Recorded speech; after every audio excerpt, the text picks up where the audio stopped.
নদিয়ার ভীমপুর থানার অন্তর্গত পাকুরগাছি গ্রামের বাসিন্দা হিরণময় সরকার গত জেলা পরিষদের ভোটে বিজেপি প্রার্থী হয়ে ভোটে নির্বাচিত হন। বর্তমানে নদিয়া জেলা পরিষদের সদস্য হিসেবে নির্বাচিত জনপ্রতিনিধি তিনি। এলাকার বেশ জনপ্রিয় মুখ হিসেবে পরিচিত। এসআইআর আবহে বাংলাদেশিদের জন্য সিএএ ক্যাম্প সহ আর বিভিন্ন ধরনের উদ্যোগ তাকে নিতে দেখা যায়।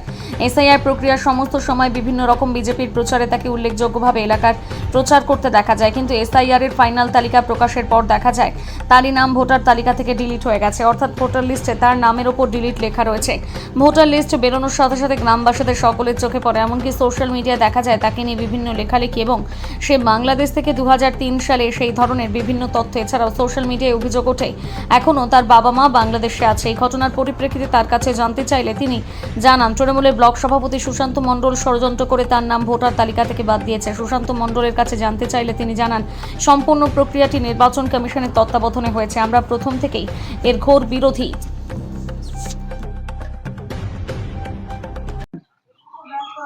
আমি গত 26 তারিখে একটা মিটিং করি পার্টির, সেখান থেকেই শুনতে পাই যে একজন বলে আপনার আমি দিদির নামটা শুনলাম ডিলিট হয়েছে। আমি কি করে সম্ভব? 28 তারিখে বেরোলে পরে বুঝতে পারবো আছে কি নেই। তখনই ভাবলাম যে এটা কারো চক্রান্ত, এটা সম্পূর্ণ তৃণমূলের চক্রান্ত এবং তার সাথে সরকারি আধিকারিকদের ইমপ্রেস করে এটা ঘটিয়েছে। আপনার কি মনে হচ্ছে যে বিজেপির কোনো গোষ্ঠীদ্বন্দ্ব থাকতে পারে? না না, সেরকম গোষ্ঠীদ্বন্দ্ব এখনো তৈরি হয়নি। তাহলে কেন মনে করছেন যে এটা কি মানে আপনাদের কেন এরকম করলো? আপনার স্ত্রীর নামটা কাটা গেল বলছেন আপনার তৃণমূল করেছে। এটা ওরা, আমি ধরে নেব যে আমার স্ত্রীকে হিয়ারিং এ ডেকেছিল, সেটা আমার নামের ভোটার লিস্টে আছে, ভোটার কার্ডে আছে দিলীপ কুমার সরকার, আর আমার ওয়াইফের আছে দিলীপ সরকার। আমার মনে হয় মিডিল নেম ডিস্টার্বের জন্য হিয়ারিং এ ডাকে, এটাই। তারপর তো চুপচাপ আছি, দেখি আমরা মোবাইলে সার্চ করে দেখি 24 তারিখ পর্যন্ত আমরা পেয়েছি যে প্রত্যেকে আমার বাড়ির 3 জন, আমি আমার ছেলে ওয়াইফ 3 জনেরই নাম আছে। আমার বর্তমানে যেটা বেরিয়েছে সেখানে আমরা বাপ বেটা 2 জনেরই নাম আছে, কিন্তু ওয়াইফের নামটা নেই, ডিলিট করে দিয়েছে। ডিলিট হওয়ার কোনো আমি উত্তর খুঁজেই পাচ্ছি না। রাজনৈতিক চক্রান্ত আপনি ভাবছেন? রাজনৈতিক চক্রান্ত, যেহেতু ওরা এটা করেছে যে হিয়ারিং এ গেছে, ডিসপিউট পেয়েছে, হিয়ারিং মানে ডিসপিউট ধরে নিয়ে সেই জায়গাটায় ওরা আধিকারিকদের দিয়ে এটা ঘটিয়েছে। এখন কি করবেন বলে মনে করছেন? আমি নিয়ম অনুযায়ী সরকারি নিয়ম আধিকারিকের এসআইআর এর নিয়মে আবার পরবর্তী যে 15 দিন টাইম, সে মতো আমি আবার নতুন করে ফর্ম ফিল আপ করবো। এতে কি বিজেপির দলের কোনো প্রভাব পড়বে বলে মনে করছেন ভোটে? না, সেরকম প্রভাব পড়ার কিছু নেই। আচ্ছা, আপনার নাম? আমার নাম দিলীপ সরকার, দিলীপ কুমার সরকার। আবার ধন্যবাদ। 2026-এর রেজাল্ট গতকাল পাবলিশ হয়েছে, সেখানে আপনার নাম ডিলিট লিস্টে দেখা যাচ্ছে। এই বিষয়ে আপনি কি বলবেন? দেখুন, এসআইআর যখন শুরু হয়েছিল তখন আমার বাড়িতে এসআইআর ফর্ম দিয়ে গেছিল, আমি ফর্ম ফিল আপ করি, আমি জমা দিই। তারপর আমাকে হিয়ারিং এর নোটিশ ধরায়।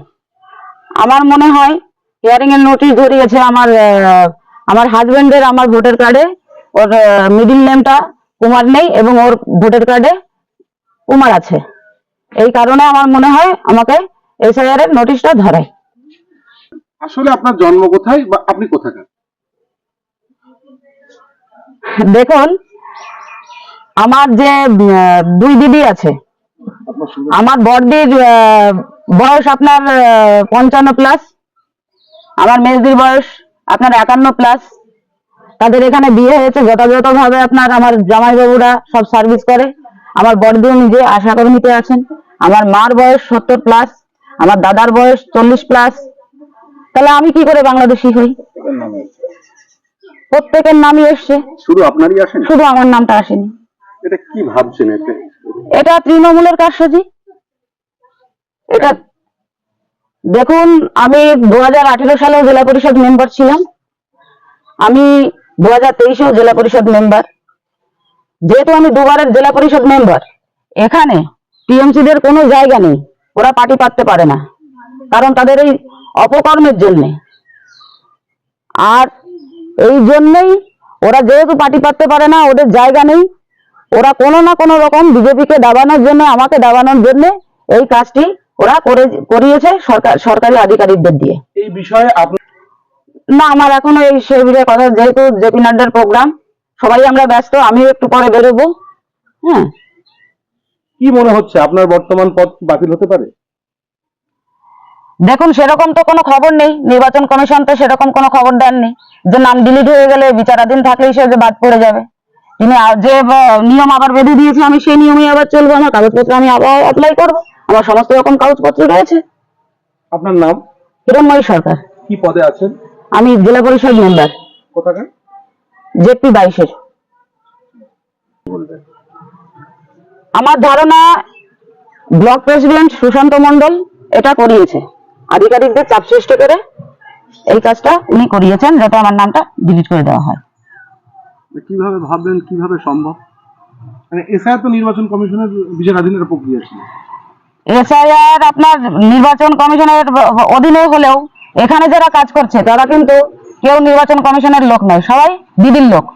আধিকারিকদের দিদি সেইভাবেই দলদাস তৈরি করেছে প্রশাসনটাকে, আধিকারিকরা এবং দিদির কথা মতোই কাজ করছে। নাম কাটা গেছে, এটা সম্পূর্ণ নির্বাচন কমিশন, ভারতীয় ইলেকশন কমিশন তার মতো যা গাইডলাইন সে মতো করেছে। কিন্তু আমরা নাম বাদ চলে যাওয়াতে আমরা খুশি নই, কারণ আমরা প্রত্যেকটা মানুষের জন্য আমরা লড়েছি যাতে কারো বৈধ ভোটার নাম বাদ না যায়। সেক্ষেত্রে নাম বাদ চলে গেছে, এটা খুবই দুঃখজনক। হিরণময়ী সরাসরি বলছে আপনি এই নামটা কাটার পিছনে আপনি আপনার হাত আছে। এটা তো একদম হাস্যকর কোশ্চেন, আমার হাস্যকর বক্তব্য। কারণ এখানে নির্বাচন কমিশন, ইলেকশন কমিশন বিজেপির বি টিম হয়ে কাজ করছে, বিজেপির টিম হয়ে কাজ করছে, সেখানে আমার কি রোল থাকে? তাহলে আমার তো বলতে গেলে আমি জ্ঞানেশ কুমারের কোমরের উপরে চলে এসেছি। এটা সম্পূর্ণ হাস্যকর কোশ্চেন বক্তব্যটা। উনি কি আসলে বাংলাদেশ থেকে এসেছেন? তা আমি যেটা খবর নিচ্ছি, উনি বাংলাদেশে এসেছিলেন 2003 সালে, সম্ভবত উনি বাংলাদেশ থেকে এসেছেন। 2005 সালে সম্ভবত এখানে মাধ্যমিক পাশ করেছেন। আমার বাবা মা বাংলাদেশেই আছেন, ছিলেন আর কি। এখন এই মতো অবস্থায় মানে কি ভাবছেন আপনারা?